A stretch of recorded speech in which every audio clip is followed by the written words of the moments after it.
টানা বর্ষণে কুমিল্লা নগরীতে জলাবদ্ধতা সৃষ্টি হয়েছে। এতে চরম ভোগান্তিতে পড়েছেন এইচএসসি পরীক্ষার্থীরা। অনেক পরীক্ষার্থী নির্ধারিত সময়ে কেন্দ্রে প্রবেশ করতে পারেননি।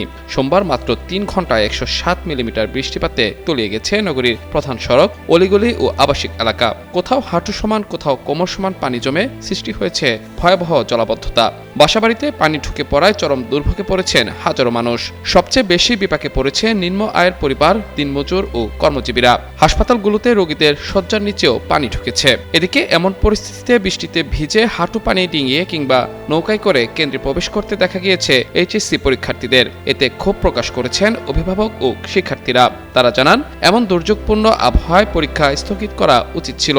কুমিল্লা আবহাওয়া অফিস জানিয়েছে, গত 24 ঘন্টায় জেলায় 138.2 মিলিমিটার বৃষ্টিপাত রেকর্ড করা হয়েছে। এর মধ্যে সোমবার ভোর থেকে সকাল 9টা পর্যন্ত মাত্র 3 ঘন্টায় রেকর্ড করা হয়েছে 107 মিলিমিটার বৃষ্টিপাত।